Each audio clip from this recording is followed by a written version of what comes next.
Hi, welcome to Flower Box Bakery. My name is Ann Yorks and I am a cookie decorator, and today we're going to be decorating cupcake cookies. So we're going to go from this to this. This is one of my favorite cookie designs, this Swirly cupcake. And the best part about this design is that you can use any cupcake cookie cutter. So today I'll show you on several different shapes. It'll work on all of them, I promise. Let's get started. Today we're going to need piping icing, which I've put in an icing bag with a number 2 tip. We're going to need flood icing, and we're also going to need my scribe tool and my paper towel, which helps keep my tools and tips clean while I'm decorating. Here we go. First, I'm going to outline the wrapper on the cupcake. I can do it straight,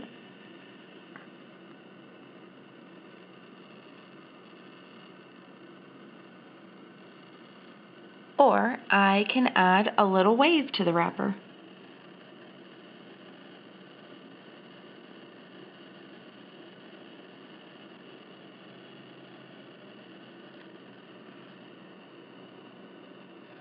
Sometimes I like to do a zigzag. I add little icing dots to help with my spacing.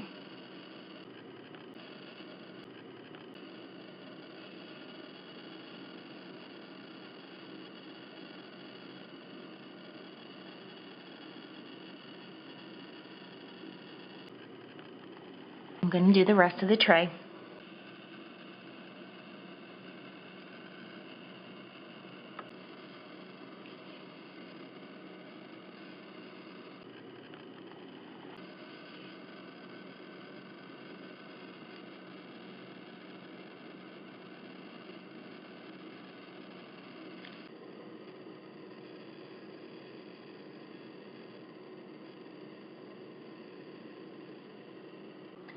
Now I'm going to do the tops.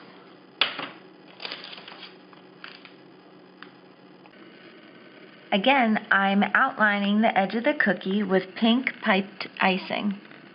This is a medium consistency and will help the icing stay in place once it's flooded.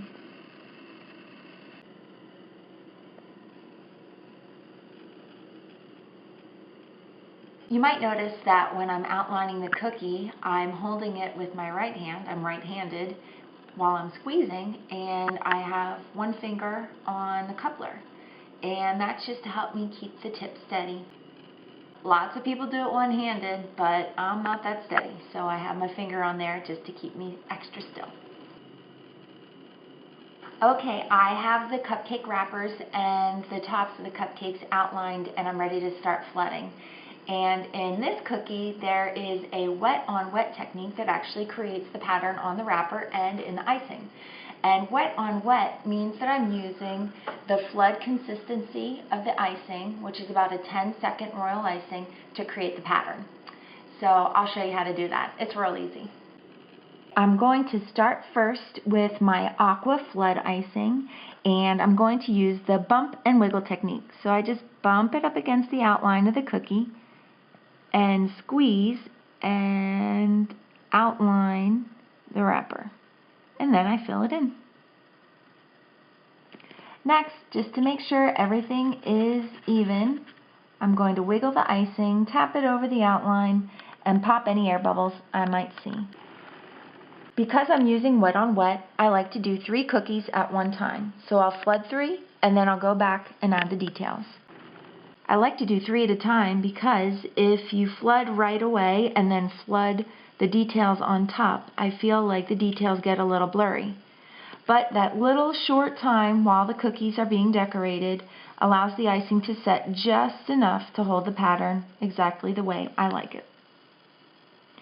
And as you can see, I'm doing 1 of each cupcake shape, and the pattern will work well on all 3. Okay, I have my white flood icing ready to go. Now let's add the lines to the wrappers.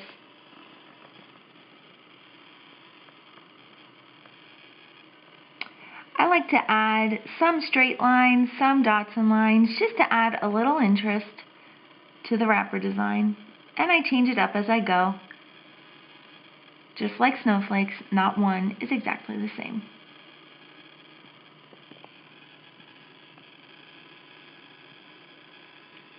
Can you see how the lines are starting to melt into the base layer of the aqua?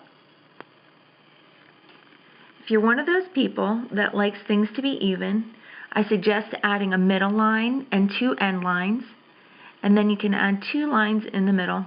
That'll help keep your design consistent.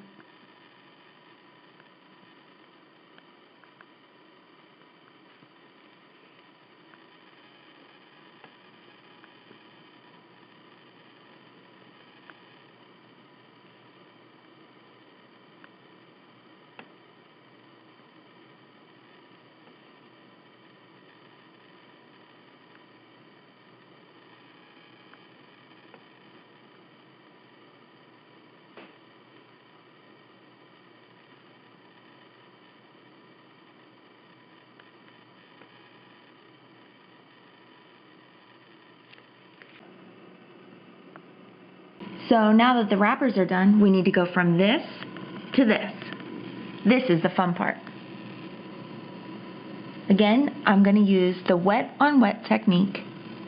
Because I outlined the cupcake in light pink, I'm going to go back over and flood the entire area of the cookie in light pink. I like to do 2 or 3 cookies at a time when I'm using the wet on wet technique, just to help those lines stay in place and not get too blurry. So I'm going to just tap this in to the corners. My scribe tool is great for just creating nice even lines along the edges of the cookies. Now that the cupcake is filled, I'm going to go back and add some swirls with some dark pink and some white icing. It's okay if the lines get a little wiggly. That's what's going to make it look fun. And I just try to alternate them to add interest. I go back in and I highlight with the white, adding little swirls.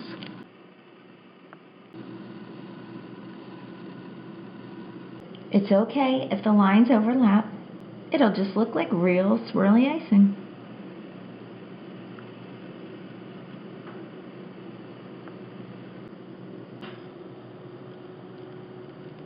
The hard part is done. The nice thing about doing a wet on wet design is that once the cupcake's dry, it's basically finished.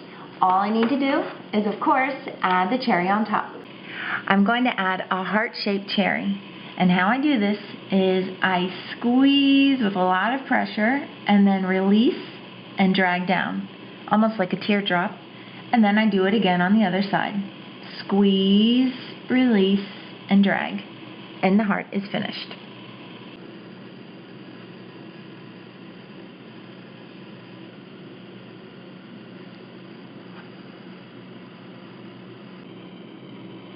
So we're all done with the swirly cupcake. The best thing about this design is that it's perfect for any holiday or celebration because you can customize the colors. For more tutorials, recipes, and supplies, visit flowerboxbakery.com. Thank you and happy decorating!